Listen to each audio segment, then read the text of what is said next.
Appreciate it. Sounds good, sounds good. Hey everybody, you can hear me pretty well?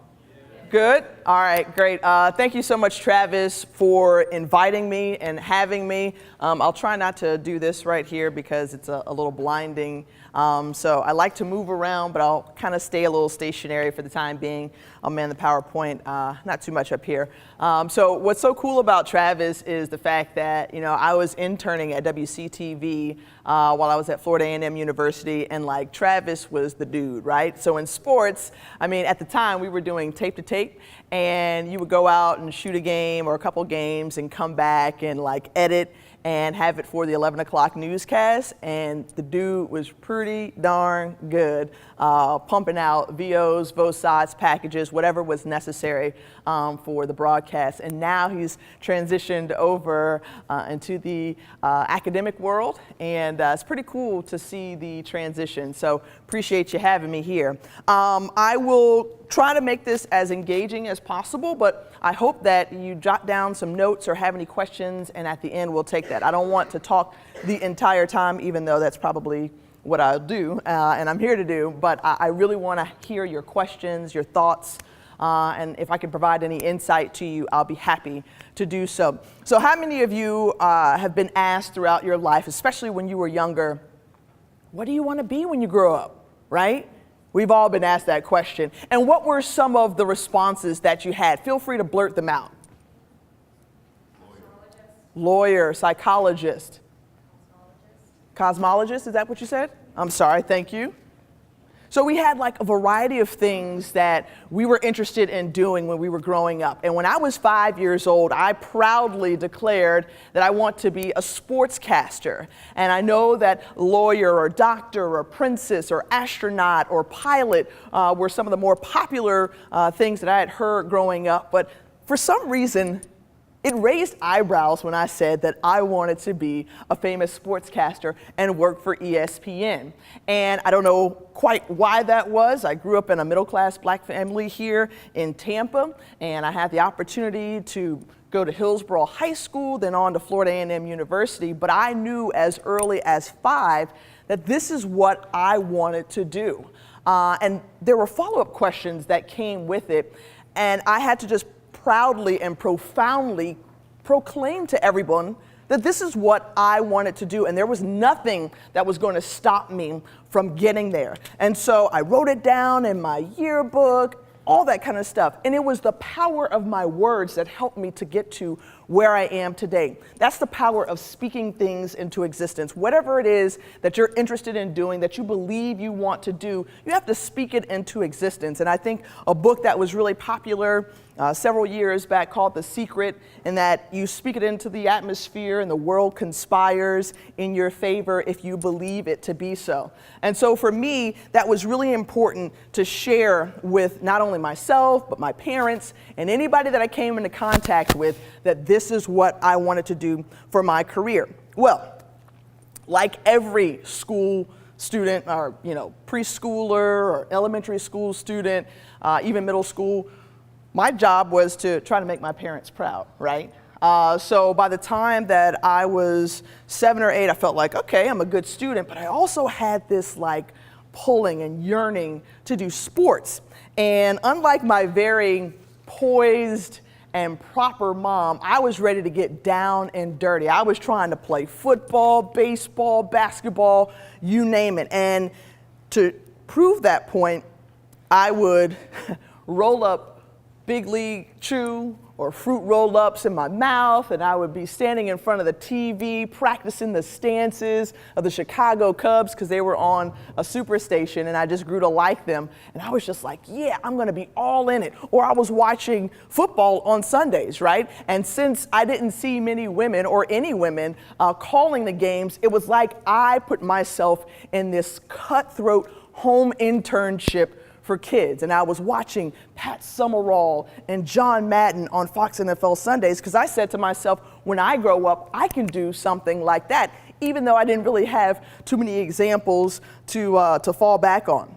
Well, when I think of like my sister, my only sister, Tammy, who was far prissier than I, another way that I learned about sports, which has had a profound impact on my life, was through video games, right? So Madden was the hotness at the time, and I would learn about football not only watching it, but also playing it on PlayStation and Sega Genesis at the time, to date myself a little bit. So in my younger days, I didn't really feel like I did anything passively.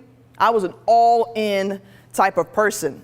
And when I went all in, I also found that my love for something would spill over, so I wanted to be great at whatever it was that I did. And that was something that I actually saw from both of my parents and my father more particularly, because he had a radio career here in Tampa. I didn't get to see his pioneering days as the first African American to be a television reporter in Tampa, but I saw through his setup on going for live events, for working with the radio station, the Cox radio stations here, that I saw what it took, right? To put the microphone in the face, to not be afraid to get in front of people and ask tough questions or put together stories. I got to get some of that training early on thanks to my dad. So I would follow in his footsteps, and my mom and my sisters and everybody else's, going on to Florida A&M University. It was during that time I kind of felt to myself in like my formative years that I was that person who inevitably felt like my dream was going to become a reality, right? We talked about speaking it into existence, but I also took action behind it, right? So I would write letters to the editor, Tom McEwen at the time, who was a reporter for the Tampa Bay Tribune. I would write articles and say, hey, you know, what about the Tampa Bay Buccaneers? Well, this is what I think about, you know, this defense or this offense, or this is what they need to do more of. I would find ways to create my own platforms, even though we didn't have, you know, social media at the time or YouTube. I would try to just mock or mimic what I thought you would do and put it down on a tape recorder, because that's all we kind of had at the time, and later on a camcorder.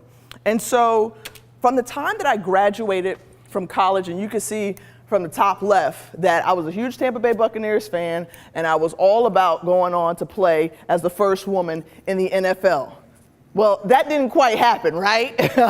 But I wanted to find a way to remain connected to sports. And so I tried to put myself in opportunities and positions to do that. So I went on and visited the ESPN sports cafes that they had at the time, the ESPN zones.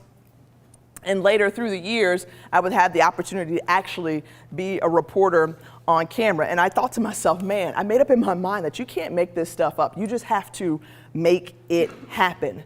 And so let's start debunking some of these theories about how you get there, right? To me, when I look at who was on television at the time, I just didn't see really many people like me. So there was Jane Kennedy, and then later Pam Oliver, who was a Fox NFL sideline reporter, right? But I didn't see any women of color doing play-by-play, and I didn't know that my course would take me to doing play-by-play. And I say this because I feel like it's so true that only God can dream a dream bigger than you can dream for yourself. Because I said, okay, I'm going to be this famous sportscaster, and I'm going to go on a major network, ESPN, and have a career. And I thought I was going to be just a reporter or an anchor, but I didn't know that my path would inevitably lead me to being a pioneer of sorts in television and sports, and kind of providing hope for some young people. But charting your course is one of the most important ways that you can hold yourself accountable, right? So yes, I wrote down in my preschool yearbook that I wanted to be, you know, a sportscaster, but I also found ways to keep myself accountable by writing down, okay, well, where do I go next? Okay, once I go to college, what is it that I need to do? Yes, I need to volunteer for the newspaper, the radio station, the TV station, whatever it is that I can do to hone my skills and get into as much as possible, so I have the experience before I go into, say, an internship. And then when I go into those internships, I'm all the better for it, right? Because I've been practicing over and over and over again. And you hear the practice makes perfect. We've heard that all our lives, but it's honestly the truth. And so, excuse me, when I'm talking about charting your course, I said after I graduated that I wanted to go and be a sports reporter. Well, that didn't happen for me, right? I wanted to be a sports reporter and a sports anchor, and let me tell you where I ended up. At WB38 right here in Tampa as a part-time production assistant.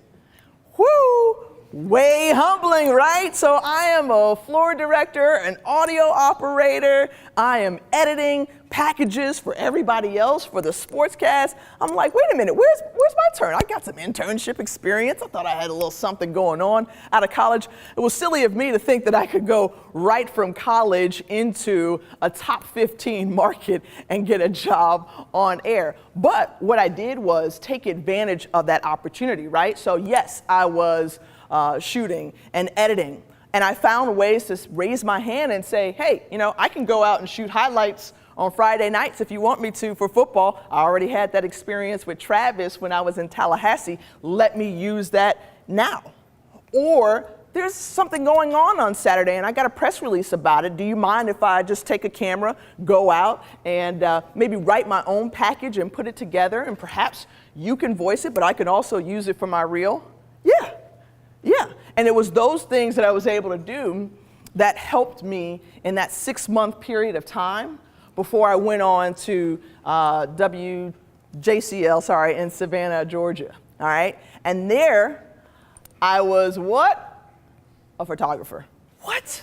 Come on, man. I thought I was going to be hired as a one-man band, now known as a multimedia journalist. What are you talking about? Like, I'm trying to get on air. What's the problem here? Instead, once again, when you're talking about paying your dues, well, I was continuing to pay my dues. So I was a photographer, and I was a live truck operator. I was certified, with the big mast up, and I was operating it. That was me. For about 3 months before I actually got my first opportunity to go and report a story. I've been waiting for this moment for a long time. And then when I got there, it was a story at like 4 a.m. in the morning. It was a GBI drug bust, so a statewide Georgia Bureau of Investigation drug bust in a random county that I had never even heard of before in my life. And so imagine driving, I don't want to call out, but driving to Wimauma, right? And probably a little bit further at like 2:30 in the morning by yourself in a state that you're unfamiliar with and going to do this big drug bust. Get there, it was lackluster. Like, they walked in and the guys walked out. And that was it. And they wanted me to then make a story out of that. And I was like, okay, no problem. Yeah, I'm good, no problem. So I'm shooting all this. Mind you, the sun hasn't even come up yet. It's not even like dawn. So it's dark. I'm thinking I'm getting all my video. I go back to the station. Video is blue. Like, come on. That's journalism 101, right? Like, everybody knows you have to do what? White balance. So I thought I white balanced, but apparently I wasn't prepared for that. So they couldn't use the story. It didn't work out. Thankfully, they saw that I did put together a good story despite the video, and was able to at least get another chance. And from those opportunities, I continued to grow and grow. And before you knew it, I was working as a full-time reporter. But still, I'd reminded them from my interview and all throughout, like, hey, I want to do sports. Squeaky wheel gets the oil, right? I want to do sports. And they were like, yeah, you're going to do this school board meeting, and I want you to take care of that house fire, and yeah, we'll think about sports, down the road. The great news about that was I learned that news and sports are pretty much the same. So if you can report a news story, you can report a sports story. And that was wonderful for me because when you're going to someone and you're having to talk to somebody or a family member after they have lost a loved one or someone who is coming back or didn't come home, when you're covering redeployments and things like that, you have a greater understanding how to connect with people, right? And sports doesn't seem so hard after all. And now that we have seen so many things cross over into sports, whether it's bribery scandals or was it using cell phones on the bench, the 76ers, there are just so many different social issues that have carried over into sports now that it's become a lot more serious in points. So being able to report those news stories really helped to prepare me in those sports stories. One of the ways that I felt like I was able to get to where I am, and I say this to you because when I was sitting in your seat as a junior at Florida A&M University, we took a trip to a job at Howard University for a job fair. And it was there that, we were just trying to meet and greet and build relationships with people. And I met a guy by the name of Fred Brown, who was over production at ESPN.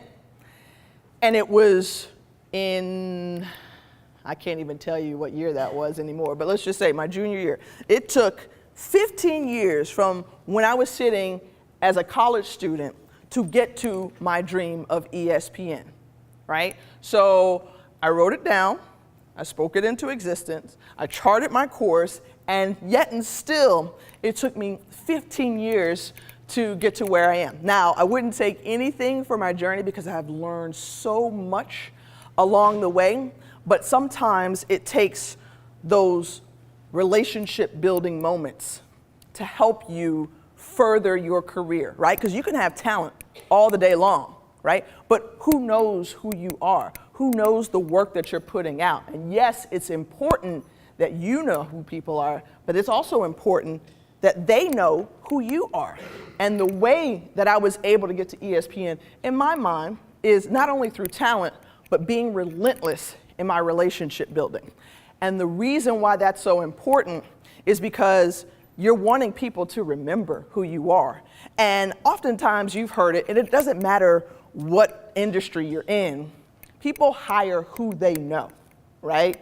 They hire who they know, who they've become familiar with. So if your resume reel has come across their email, if your resume has come across their desk, it helps you all the more if you have some type of previous contact or relationship with that person. Whether you met them somewhere and followed up by way of email, or you made the point to stop in on your spring break or your summer vacation, wherever it is that you are, to just take 5 to 10 minutes to say, hello, let me introduce myself to you.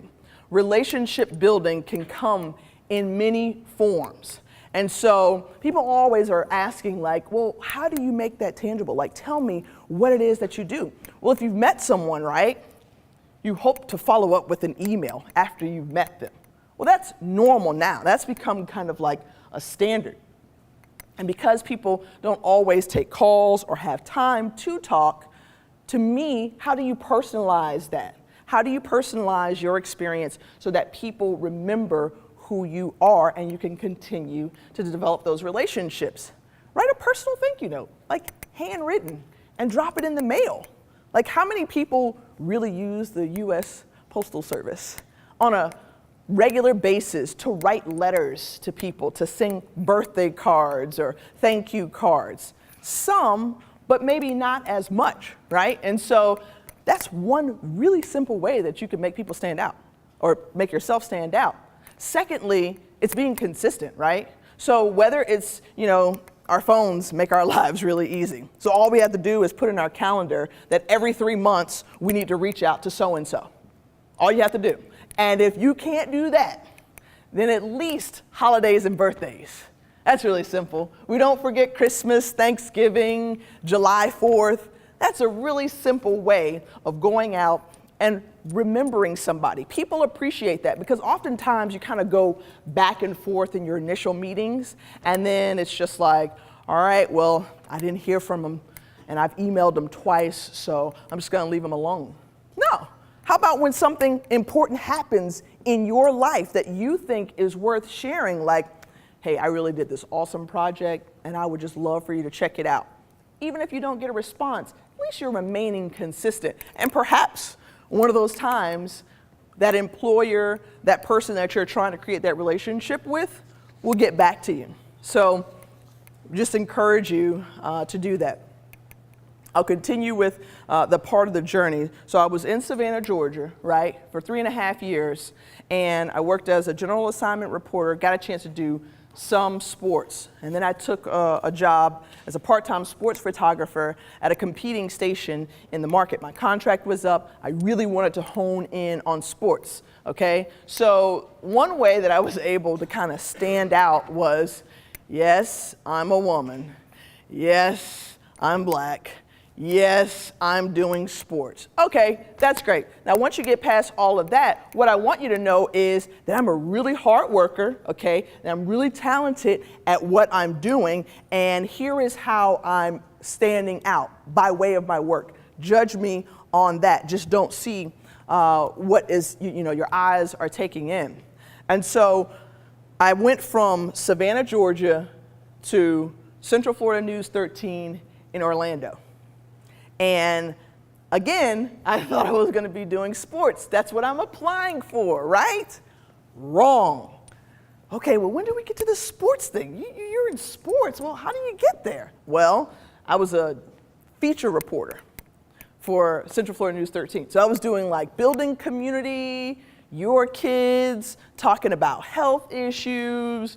It was the good news, honestly, and I enjoyed it. Once again, kind of like news, this was the good news side of it, and I didn't mind, sharing that part of it. During that time of that one-man band experience, they started up a 24-hour sports network, where at the time it was called Bright House Sports Network, which has now been taken over by Spectrum. And when that happened, that's when I felt like my life shifted, my career turned.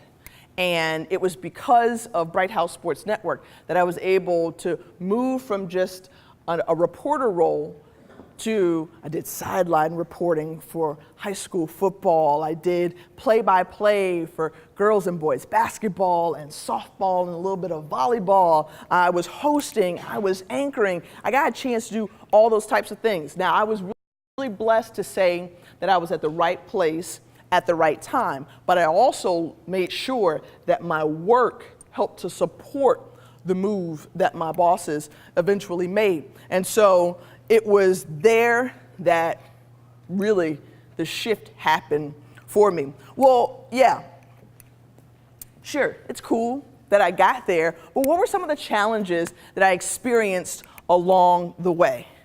Well, as a reporter, I told you in Savannah, Georgia, that I was going out by myself as a woman at 2:30 in the morning, driving to, some random county that I didn't know anybody in.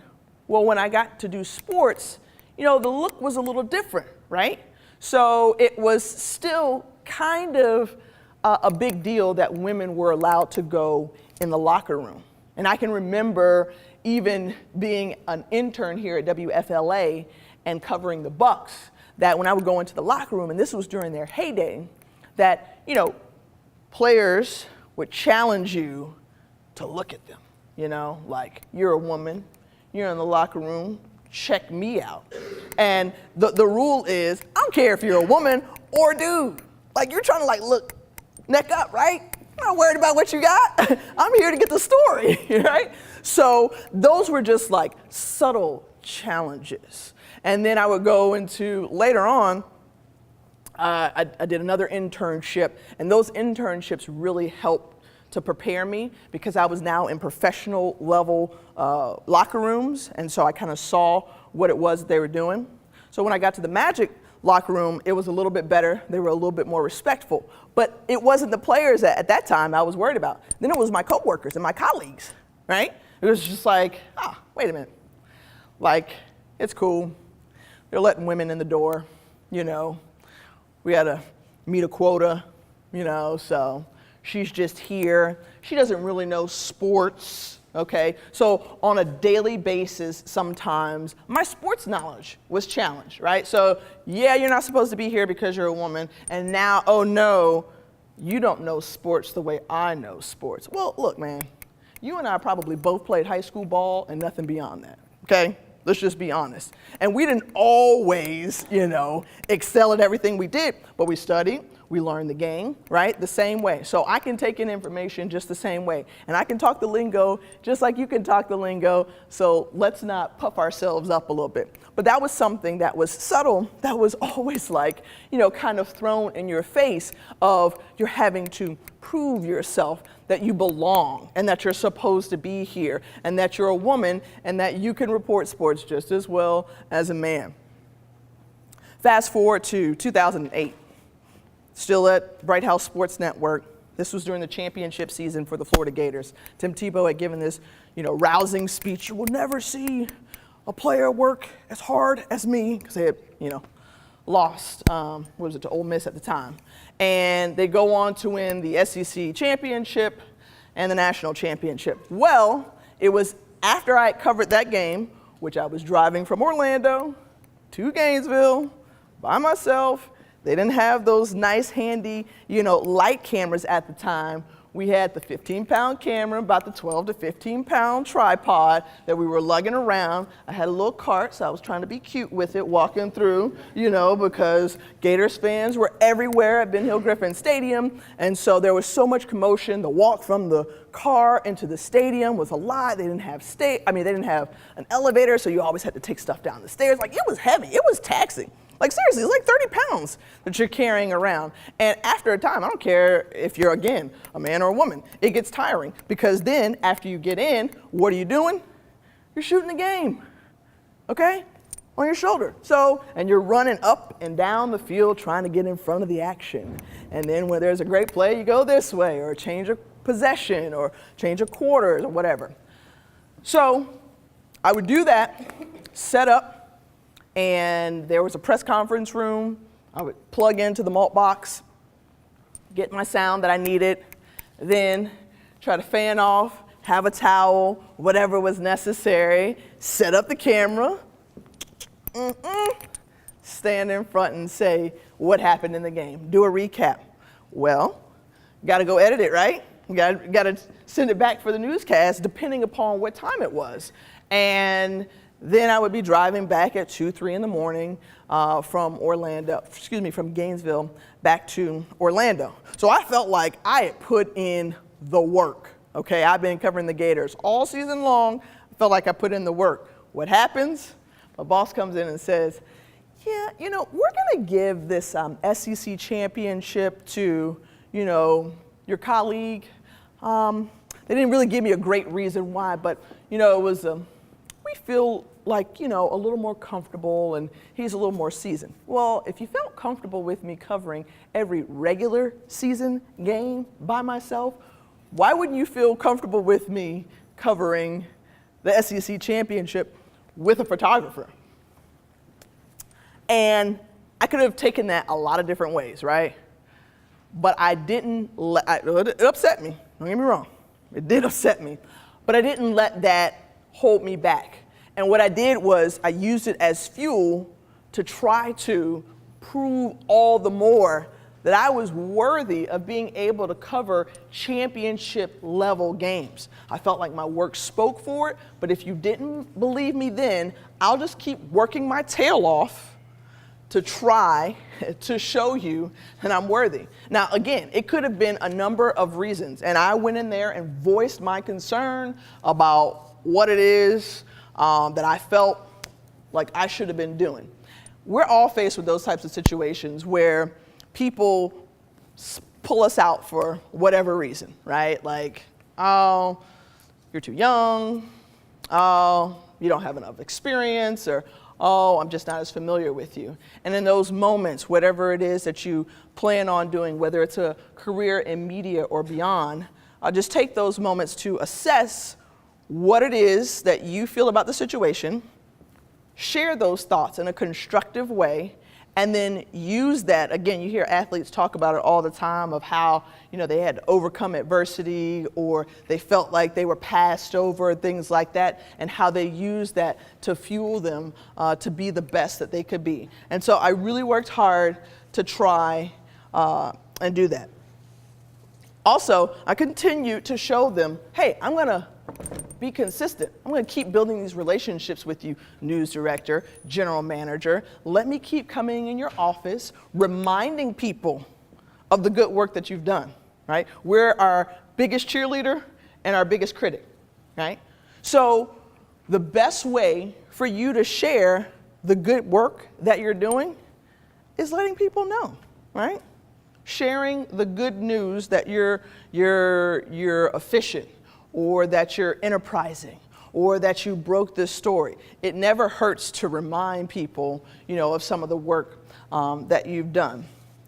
In all of this, I think one of the quotes that stands out to me is from Henry Wadsworth Longfellow, and he said, "Perseverance is a great element of success. If you only knock long enough and loud enough at the gate, you are sure to wake somebody." So remember, that journey was taking a little time. By that point, I was at year 8 or so of my career, and I was just breaking into sports. But that wasn't just enough for me, so I wanted to do more. And while I was at Bright House Sports Network, I had the great fortune of being able to attend different conferences and be a part of different associations. The National Association of Black Journalists, for me, has been pivotal and instrumental in my life. There are several professional organizations in which you can use as networking methods to help, again, get yourself out there. And so it was at a conference where I met a gentleman who was working as an executive with Fox Sports. And they were just starting up Fox Sports 1 at the time. And he looked over my reel and he said, "Hey, would you be interested in doing Big East women's basketball?" Sure. There's a little extra change in my pocket. It, catapults me to a national stage. Yeah, I'll do that. So I was able to be a play-by-play announcer for the inaugural season of Big East Women's College Basketball on Fox Sports 1, and I did it for another year. Now, that double duty of, working a full-time job and then flying out on Saturday and learning, 2 college teams, which was a different level for me. I covered UCF, and I covered some USF, and I covered the Orlando Magic, but I wasn't used to doing it in a play-by-play role where there's so many more eyes that are looking at you.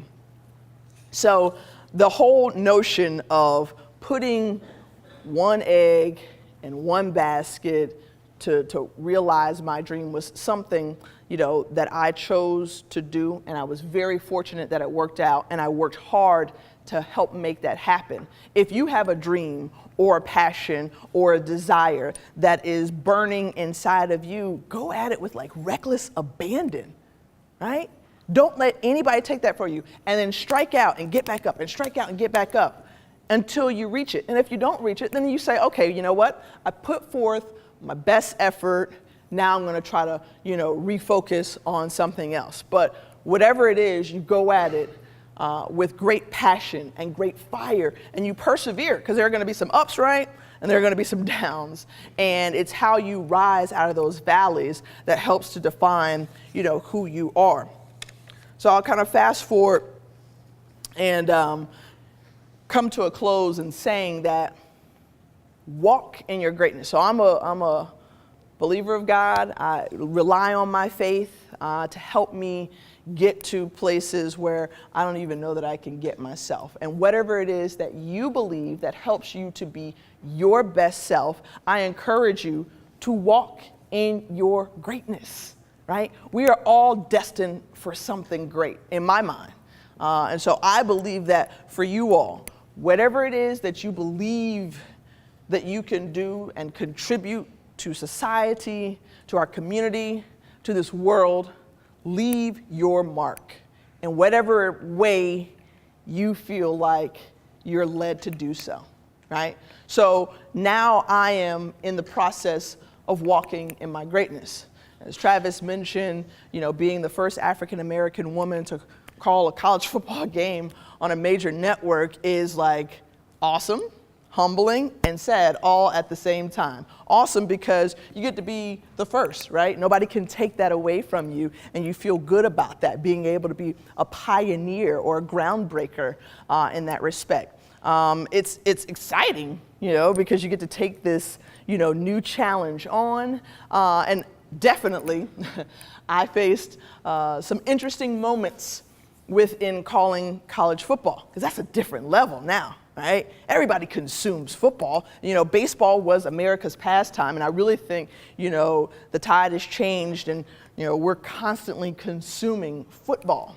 And so when I went to places like I was telling Travis, Troy, Alabama, they're like, who are you? What are you here to do? Some of the coaches that I was covering for their teams, they were a little dismissive, like, again, who are you, woman, calling sports. You just get over that. Like, you just got to develop thick skin and move past it, right? Because you're not going to please everybody. Everybody's not going to be happy with you being there or whatever, but you can't let that affect your job, what it is that you do, right? Or if it's not, you don't belong, oh, you're pretty. Or they're checking out what you're wearing, or how your hair or your makeup is, and we are a visual medium, so that is important, right? But sometimes you run into, those situations where someone is more interested in how you look as opposed to the work that you're there to do. So it's always a delicate balance in finding those things, because I'm there to do a job. I'm there to report or call the game in a way that you, the viewer, feel informed. I'm here to provide a little bit of personality, background, play off my analyst. He breaks down the how and why, and we're supposed to be in concert together. And there are always a lot of outside influences, right? We experience them just in our daily lives. Someone's always having something to say. You post something on social media, or you retweet something, and you get people who love it, and you get people who may not be in agreement with you. So there's always going to be someone who has something to say, but you stand by what you believe, right? And so I'll wrap up and probably not try to talk so much more, but say to you this: you're in a wonderful position to make whatever dream you have in your heart and your mind to come to pass and come to fruition.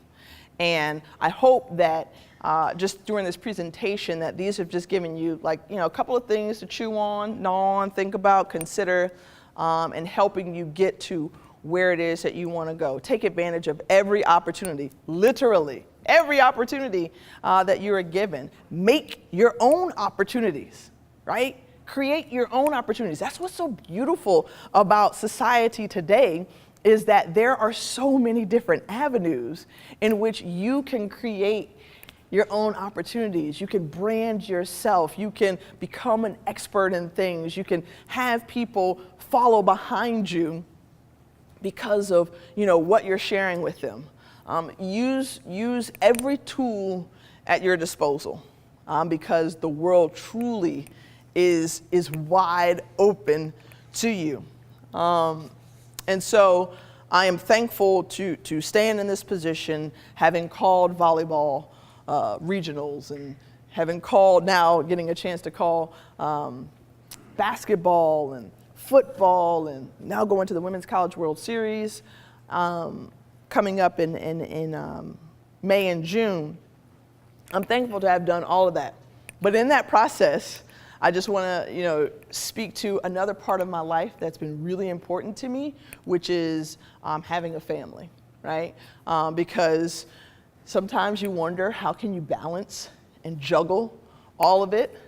I'll be on the road for about 45 days, and I may be home 7 of them. I have a 2-year-old son and a husband who I have to still take care of, and even though it's like, oh, great, it's cool, you're on TV, and you're doing this and you're doing that, my greatest job and role and responsibility is to, be a wife and a mother, and that's helped to also make things that people make a big deal about, like in television and the sports industry, not as big of a deal to me, because I have something that helps to balance me at home, and no matter how good I do or how much I stink up the joint, they're still gonna love me. And my 2-year-old thinks I'm the best thing since sliced bread, cool as a cucumber, so I'm like, yeah, I'm winning in life right now. But I just want to say that money comes and goes, right? But what it is that you do to leave your mark and to make your mark is what will be lasting. And so I just encourage you to walk in your greatness. All right? That's all I got.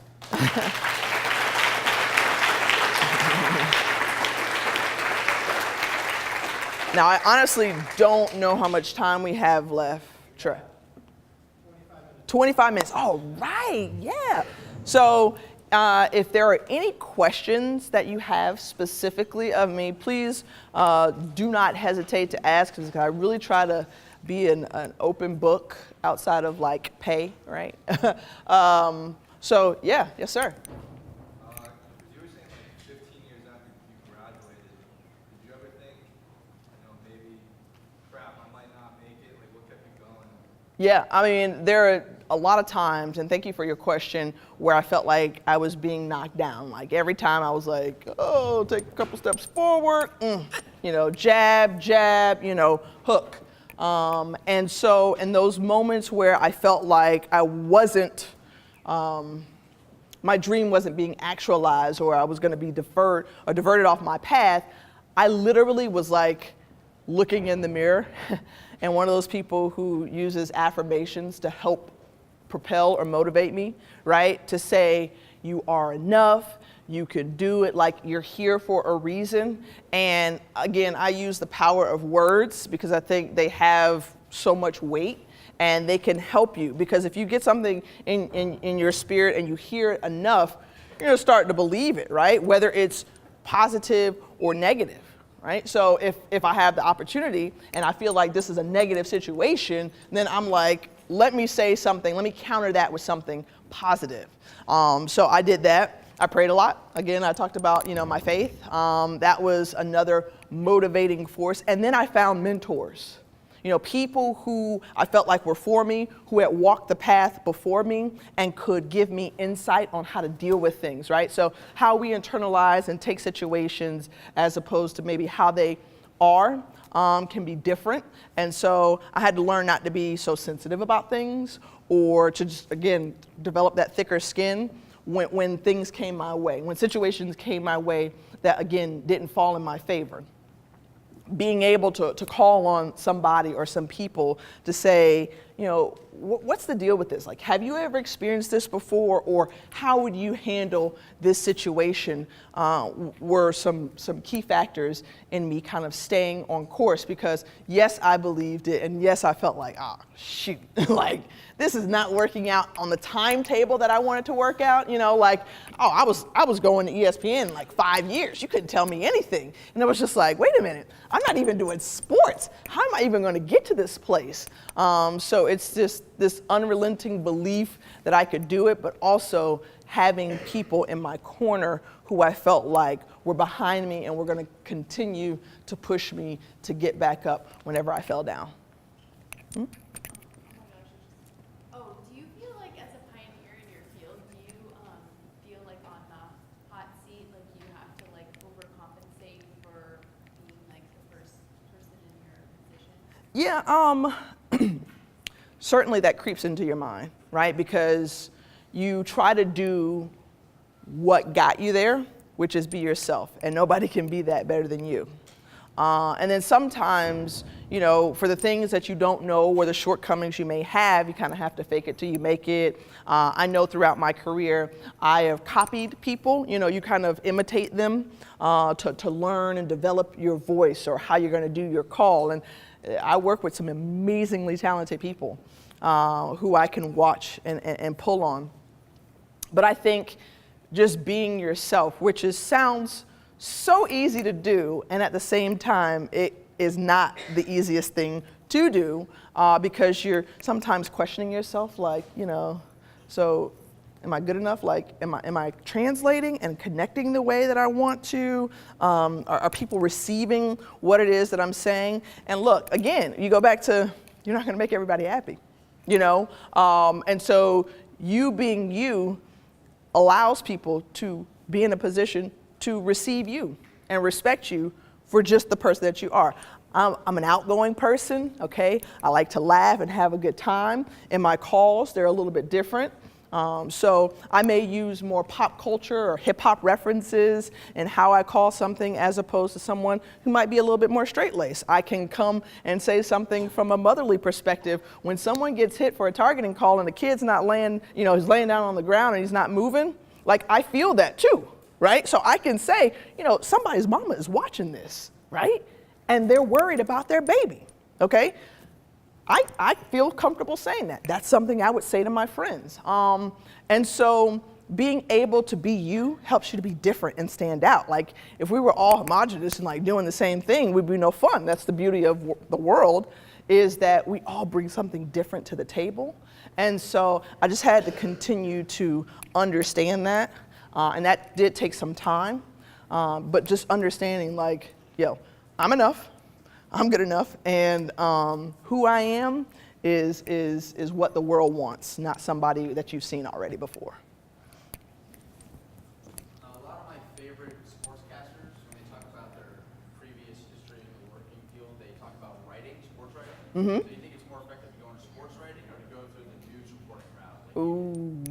Well, my background does go within news, but I mean, you can practice both at the same time, which is the beauty of it. And how you become a better writer is you read and you just keep practicing writing, right? So you take copy and all that good stuff from the AP Wire and continue to, again, find your voice. So I would say if you're writing, I would really take advantage of both sides. Like, don't limit yourself. Yeah, I know I just spent a whole bunch of time talking about how I, was kind of focused on this one goal, but it was the breadth of my experiences that allowed me to open my mind more and just say, okay, you're just not going to be in this news box.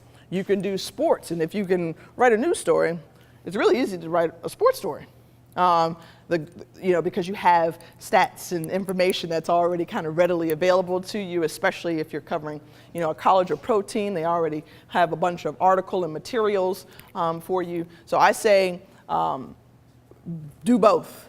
And what I found to be a little bit different, say for instance from news to sports, was that, and this was in my mind, that I could be more creative and open and fun and draw in from different experiences or references, whereas sometimes when you're in a news story, like, you have to report the house fire.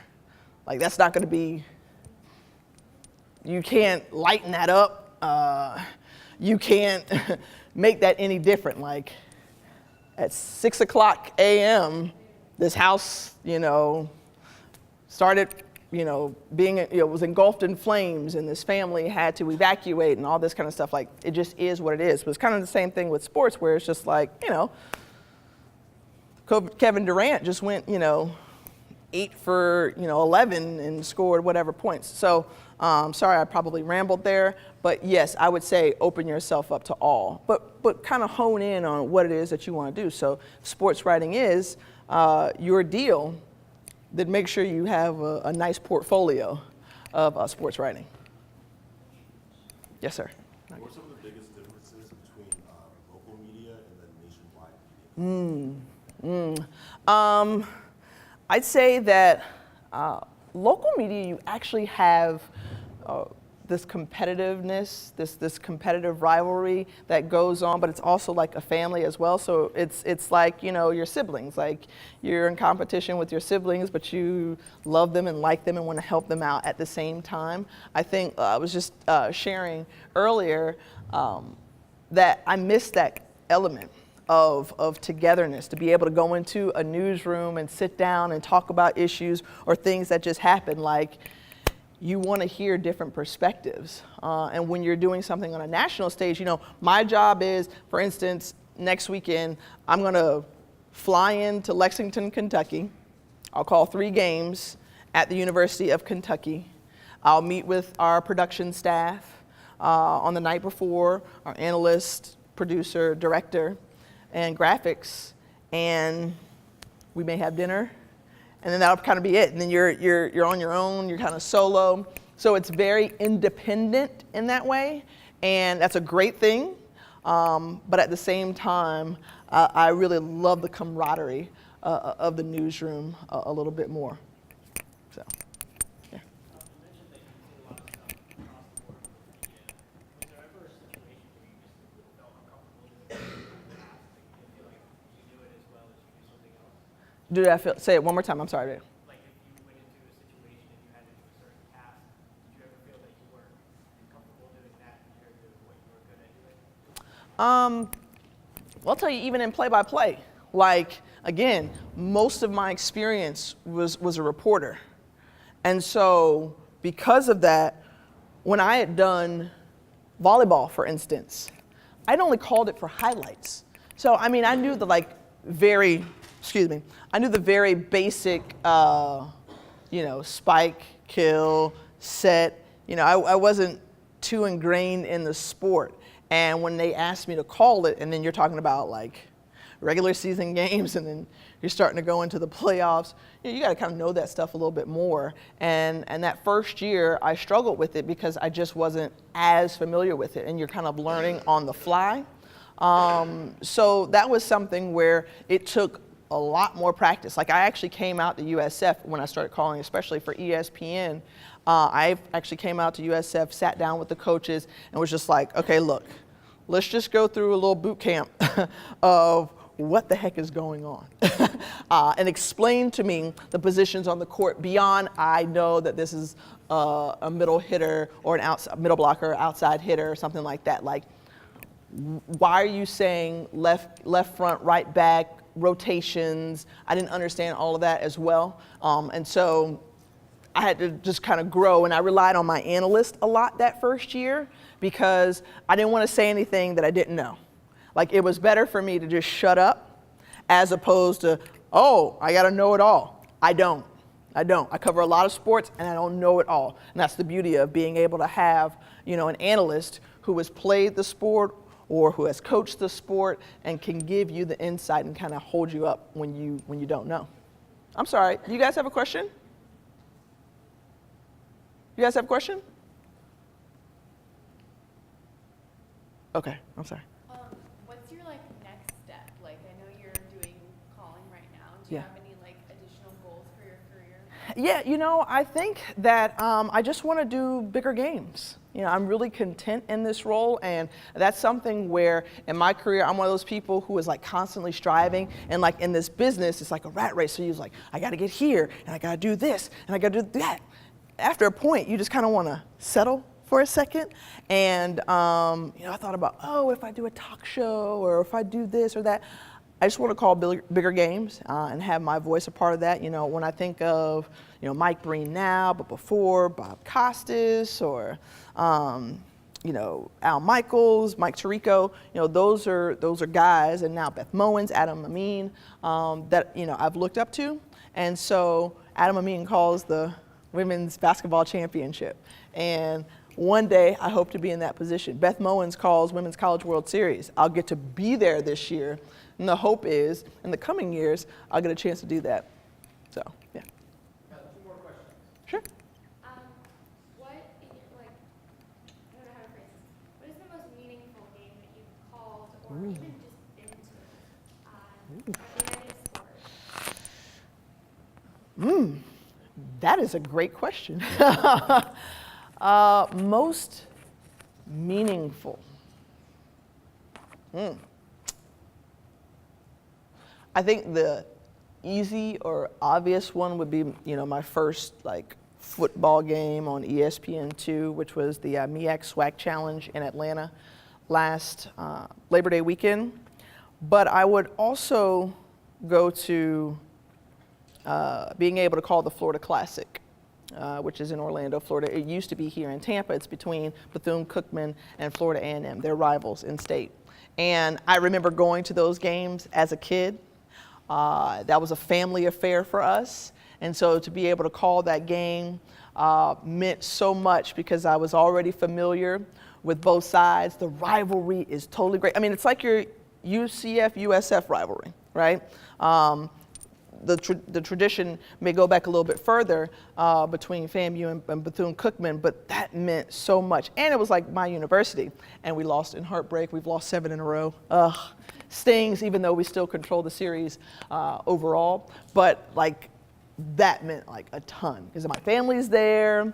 I remember being a student and being the Queen of Orange and Green. My husband was the King of Orange and Green, which were ambassadors for the universities, and we got to be out on the field. And so like to go back to the stadium and call the game where, 20 years ago we were out there on the field, it's a pretty neat full circle moment. Anything else? Awesome sauce. Oh, wait, one more second. What's the most challenging part of calling play-by-play? Because I feel like watching on TV, you're kind of constantly having to talk, but also be engaging, not like putting the ear to sleep. So I was wondering, like, how do you deal with that? Right. Yeah, so they always remind us that, just have a conversation like you're having one with a friend in a bar. Like, how would you call the game and see it? And I think one of the more challenging parts is not repeating yourself or saying the same thing over and over. That's something that's been hard for me. Like expanding your vocabulary or, okay, that's great, but then how can you, find quick quips and get into stories that, again, you, the viewer, want to hear.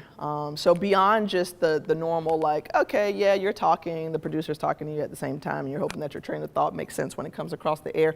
And when they're talking, that you're listening to your analyst so you can follow it with a question or expound upon what it is they're saying. That's just like, normal stuff. I would say that being able to say the same thing over and over again in a different way is probably more challenging. But that's why you ask questions to your analysts and they kind of help you out so you can play off of that, a little bit more. Creating that chemistry is key. And so you try to have conversations beforehand so that when you go into it, it's like, oh yeah, just like Travis and I were talking beforehand. Even that little 10, 15 minutes of catching up makes a huge difference. So by the time you go on air, it's like, oh, we're best buds from 20 years ago. So, yeah. Anything else? All right.